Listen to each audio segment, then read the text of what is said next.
This is the 75th anniversary of Kristallnacht, the Night of Broken Glass. On this night, German stormtroopers smashed Jewish shops, homes, and every synagogue in Germany and Austria. 5 years ago, survivors of the Holocaust, as well as U.S. Army liberators, all who live in Charlotte, sat down to tell their stories. Hearing their stories brought home anew the horrors of those unspeakable atrocities. For some, it was the first time they were telling their story publicly.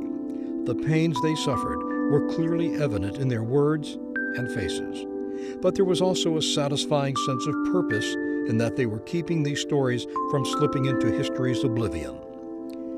On this, the 75th anniversary of Kristallnacht, we would like to acknowledge and extend our sincere thanks to these remarkable people for allowing us to share their stories. They are the memory keepers. Their experiences will never be forgotten. The lessons learned will never be lost. We just crossed the Elbe River in Germany, and we were on our way to capture this particular town, Ludwigslust, Germany. And on our way there, we ran across this camp. I'd never heard of a concentration camp, never heard the word concentration camp, and nobody else in the outfit, none of the other boys. But I wanted to go inside, and I went into this good-sized building. Walked in there, and bodies lying all over the dirt. It didn't have a floor, it was dirt. All they had in there was some straw. The lucky ones had a blanket. Most of them were dead. I remember seeing one guy leaning up against the wall, just staring into space. And I walked up to him and tapped him on the shoulder, and he fell over. He had died with his eyes open. I thought we had liberated the only concentration camp in Germany. I thought this is the only one. Boy, they need to bring people here and let them see this place. But then I found out later, they had them all over the country. And this was one of the smaller ones. This wasn't like some of the big camps. But it's always made me wonder.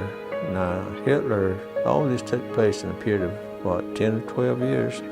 How in the world did he manage to get those people, the German people, to this point in 10 or 12 years, where they could go up and treat another human like that? Is that how much people care? And then I sometimes think we are all human. Some of us care a lot more than others, and that is where the difference is. And I'm trying to be helpful for most of them to remember that there were times where such terrible things happened. It's now 75 years since Kristallnacht happened, and there's been a terrible war in between. And has the world learned anything? Are things better today? And my answer to that is yes and no. I think things are better here in the United States, but when you take the rest of the world, things really haven't changed much. The people are still being killed for what they are. For what they are, for what religion, what color, where they live, and it's happening today. My life has changed dramatically because, number one, I have come out of retirement to have a semi-full job.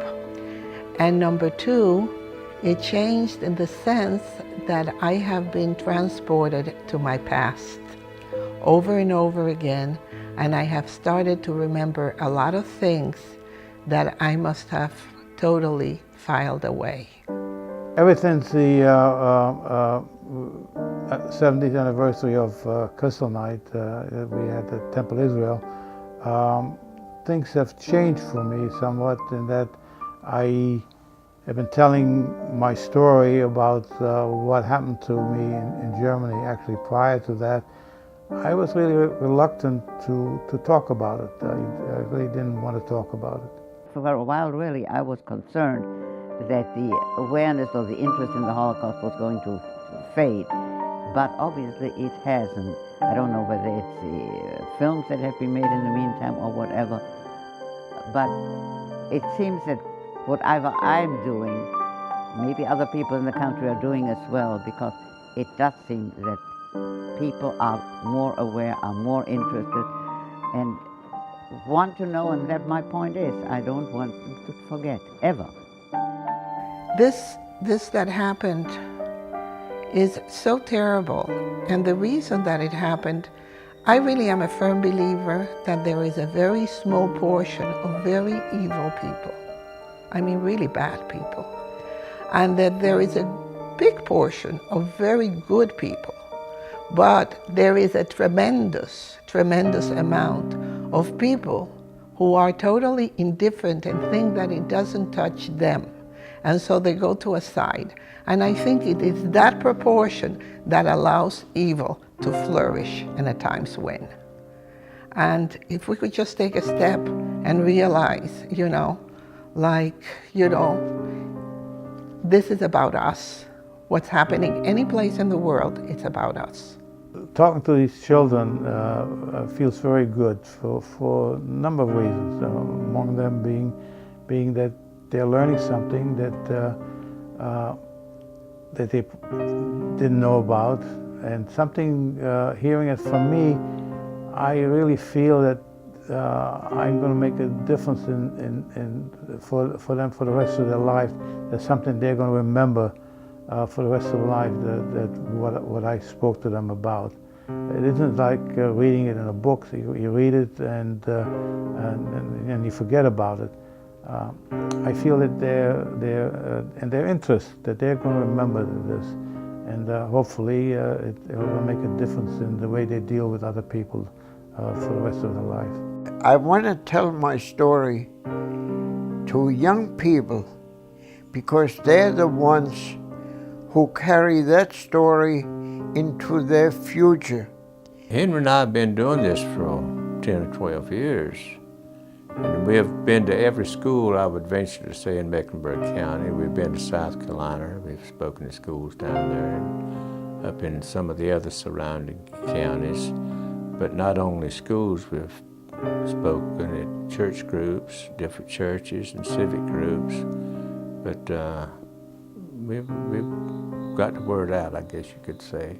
But I've really enjoyed it. I've met a lot of people, and I feel like I have maybe made a contribution to our future history here in this town.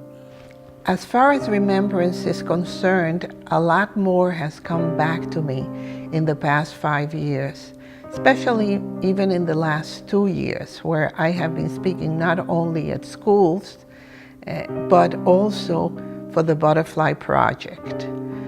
More and more has come back to me, and I have flashbacks now, which I did not have before.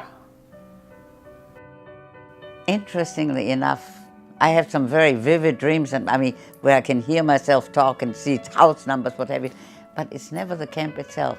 It is very often something where I feel constrained, where I can't get out from somewhere. But strangely enough, I do not ever see the camps. I don't know why. And I've thought about it very often because I've got very vivid dreams. I don't know whether it's got to do with my medication I take or whatever. But it is always something that indirectly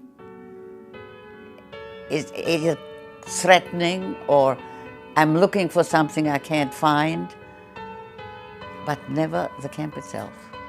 I sometimes feel, what difference did it make? Because somebody took my people, my dearest possessions from me. So what am I here for? What's the reason for? Couldn't the good Lord or whatever take me at the same time too? And people answered and said, no, You have to be here to tell the story. I feel good about the fact that I am sharing the story and that I am telling these children who otherwise will never know about what happened to us, and they really should know. And that part makes me feel good, that I feel that I've done something that will probably enhance the life and maybe change the world a little bit different. There's a future because I think the present generations are becoming more aware of it. People like us, the survivors, a few of us who are still here, that is one of the reason for our existence is to keep talking, to keep reminding, don't let it happen again. Do your best, be critical, be aware, listen, and watch that no demagogue ever gets a hold of you. I never get tired of talking about this because I think how fortunate I was to see that part of history. I see things places on TV now that I didn't think I'd ever see. I've seen a lot of history. I have personally seen it. It's history that I know, not what I've seen on TV or heard.